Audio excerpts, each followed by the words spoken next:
Welcome into PrepAquatics.com. I'm Skylar King. As always, you can email me, Skylar@PrepAquatics.com. You can follow me on Twitter, @SkylarPrep. Coming off a really nice invitational at St. Charles East, New Trier, Hinsdale, St. Charles North, West Chicago, throwing and LT throwing a little extra spice in there.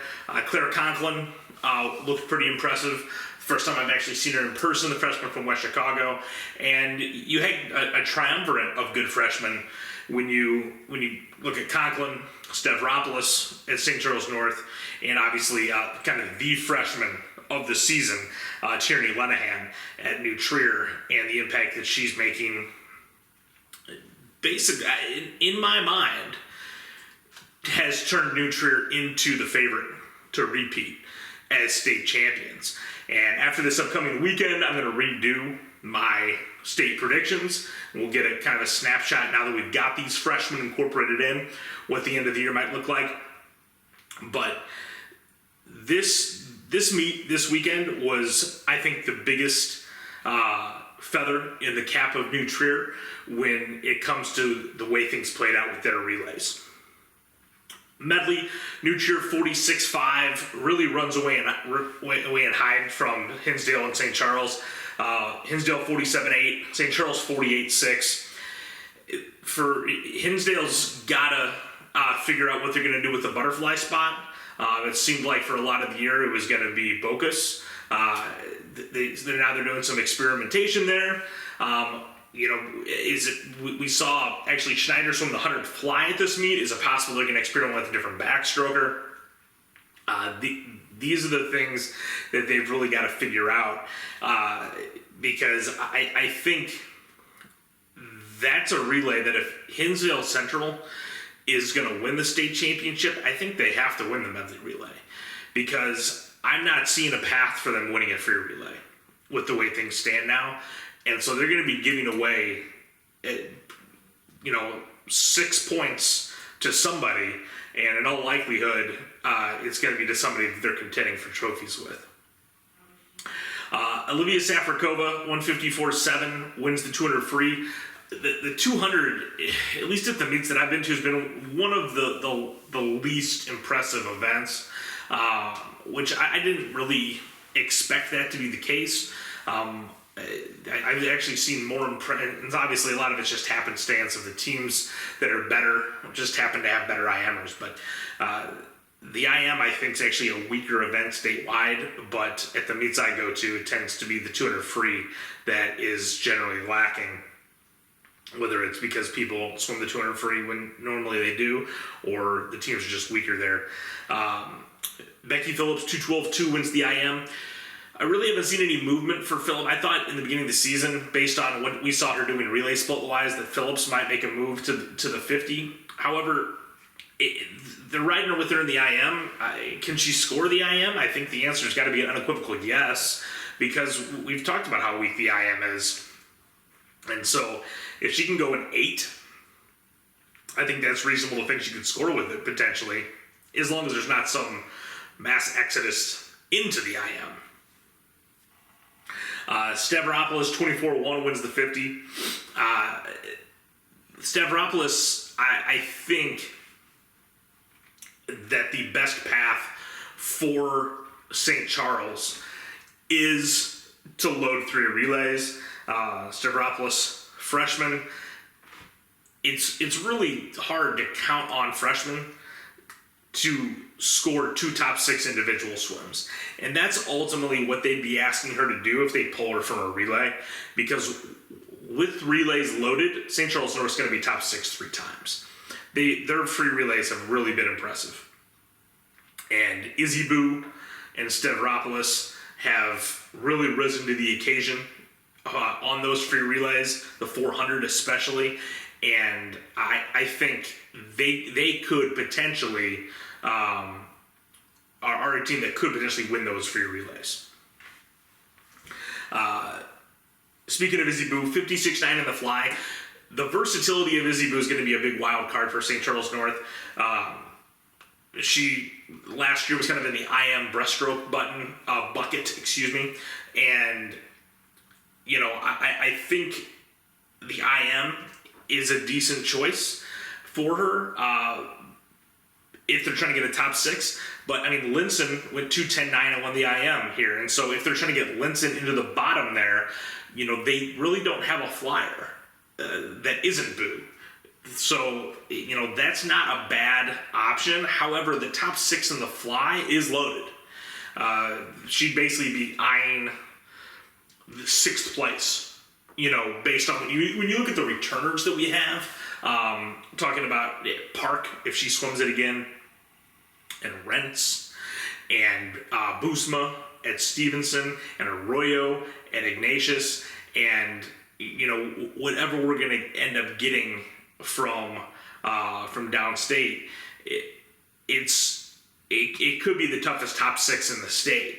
And so it's not that she's not good. I mean, 56 is a really good in-season time in the fly. But if she's not going to go 54, and maybe she will, but if she's not, it could get really dicey there, because the fly has the potential to have a 55 in the bottom. We've seen it in the boys for years now. It's just kind of an unspoken thing. There's going to be 49s in the bottom. At some point, we're probably going to have 48s in the bottom. And that's just how the state improves over time. Schneider, 58.5. Again, she's going to swim the 50 free and should. And again, they need Schneider on all 3 relays. They don't have enough freestyle depth to not have Schneider on 3 relays unless they're just gonna bag one. Which, again, I think more and more as time goes on, these top teams, their coaches acknowledge the value in the double points of the relays enough that they're not gonna throw it away as long as they have a good enough supporting cast to put around that star.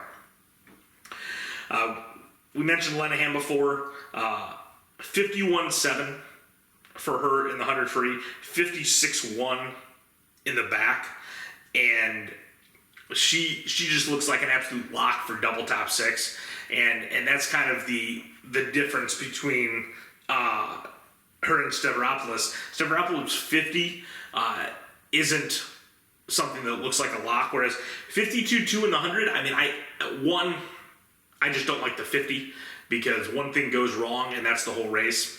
Unless you're Olivia Smoliga and you slip on the block and qualify second. But nobody in this meets Olivia Smoliga. Lenahan's backstroke is a stone cold lock for the top 6, even more than her 100 free. But if you're going 51.7 already, you know, she's been 50 point. She's going to be in the top 6 twice. The 500 free at this meet was, again, it is so hard. Linson wins it, and it's so hard to know what you're watching most of the time, because there's nobody that's swimming that good in the 500 at most meets you go to, unless you're going to meet with Jenna Kerr. And so it'll be really fun to see Jenna Kerr this upcoming week and see what the field looks like against her. But I'm going to be agonizing. I can just tell, not just over my revised prediction coming up in a week from now, but also over things come post-sectionals when we're trying to predict who the top 12 are going to be at the state meet itself. Unless we have some more move-ins other than Kerr, it's still looking very thin. 200 relay. This I thought was the best sign for New Trier. They win the 200 relay 138.59. Again, against a pretty tough field, and obviously everyone has their ebbs and flows, but throughout the season in terms of if they're swimming a little better or a little worse. And so, I mean, I think there's definitely scenarios where New Trier gets 4th place in this 200 relay with West Chicago, LT, and Hinsdale. However, they do win, and against 4 relays that are competitive, and these are the type of races you have to win to get that confidence, not just the confidence of the swimmers, but also the confidence of the coach, because there's going to be a lot of trust put in this relay, because it's not going to have Charity Lenahan on it. And again, this is the way things are starting to look for New Trier. They do look like the best team in the state, as I said, but this is the relay everything hinges on. And in the beginning of the year, it looked like the medley might be another one of those relays, but Lenahan showed up and shored that up with what she's been able to do in the backstroke leg. And now it's really just the 200 free because Lenahan's taking care of the other two. If the 200 free relay for New Trier gets top 6, I think the rest of the state's in a lot of trouble. We mentioned Lenahan's backstroke. She ran away and hid, and the Darling from Lake Forest was second. Darling might sneak in bottom in the backstroke. She's one of the rare. Usually, you think of breaststrokers in this vein, but she's the rare person that has an opportunity to score in an event, which is the backstroke, and may not even qualify a second race. That's pretty rare, but she just doesn't have great strokes other than the back. Breaststroke, again, this is the event that's usually impressive, and it was again Escasa 104.99, Caroline Kramer 105.03, Rosie Jania 106.44. Again, no Papa Nicholas here, so Escasa and Johnny got to swim it. And again, this is the only tough decision that New Trier has. Escasa's freestyle hasn't looked nearly as good as her breaststroke, and so I think it's going to be a tough decision with a senior to not let her swim the breaststroke to free that spot up for Rosie Jania to swim. Jania can't score in anything else, and so it's which is also a tough pill to swallow when you have someone. Again, Jania goes 106.4 here, which again probably projects out to her ending up going 3 mid to high potentially, something in that range at the end of the season. As a coach, you want to get that person to swim, even though you have 2 101s. But if your 2 101s aren't viable in anything else, Papa Nicholas is absolutely not viable in anything else except maybe the IM. And Escasa is obviously one of their better freestylers when it comes to the relays, but can she score in a freestyle event individually? And if she does, I can't see it being top 6.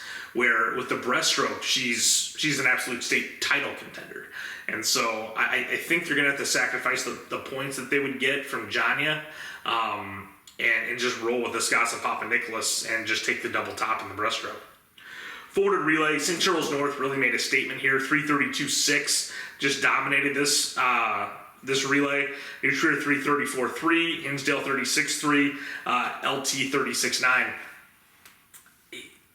St. Charles North won this relay because they have no weaknesses. Again, their slow leg was 54, which if you project that out, and now your weak leg at the state meet is 53.0 to make the math pretty. I mean, again, all 50 flats, which has never been done in Illinois, is 320. And so if your sole leg's 53 and your other 3 legs can all go 51 or better, I mean, you're looking at a 25, which would be pretty tough. Again, I thought probably the only relay before the season that you would look at that you think could confidently go that is Ignatius, and obviously they're down one of the 4 girls that would have been on that relay that we would have anticipated. So I think this is definitely a relay that St. Charles North can win. I still think Ignatius is a team you have to look at in that 200 relay as a favorite. But St. Charles North has definitely put themselves in the mix in these free relays in a way that we obviously didn't anticipate because they're getting a big contribution from Stavropoulos as a freshman. This weekend, another big one, New Trier relays. I would say if we had Ignatius and Deerfield here, it'd pretty much be a perfect field in terms of teams that are going to contend for trophies and for top 6 relays. We've got Rosary, Barrington, Hinsdale, LT, Oak Park, St. Charles North, Stevens, and New Trier, amongst other schools. But I think those schools kind of encompass a lot of top performances throughout the year so far, and then in the case of Barrington and Oak Park, some top individuals. And so it should really be a fun one. Again, the formatting of the JV varsity relay stinks. You can't put seniors on the JV relays, even though it says JV and not frosh off. That should really be the move if they want to restrict it. Is make it a frosh off in varsity relays, because seniors can be JV in real life, but they can't be JV at miniature relays. It's a dumb rule. It is what it is. It still should shape up as one of the better meets of the year. And in a lot of cases, I would say, other than Rosary and St. Charles, at least a handful of swimmers that you would say are going to be on their A relay are seniors, and so they're probably going to put their best relay in the varsity. There's no guarantee that it would happen across the board. It would be nice if it did, if Rosary and St. Charles North loaded the varsity. That's not how you're going to score the most points, so they may not do it. But everyone else should be in the varsity, and so we'll at least get a couple decent head-to-heads. And again, like I said, after this, I'm doing mid-season predictions. We've only got 1 week of meets left after this one, and then it's conferences, sectional state. The end of the season is coming quite rapidly once we hit mid-October. So it should be a fun one. I'll be up in Winnetka for a noon start on Saturday, and see if anyone really steals the show. As always, you can email me, skylarprepaquatics.com. You can follow me on Twitter, @SkylarPrep. We'll be back next week recapping Trev relays and looking ahead to some mid-season predictions here at prepaquatics.com.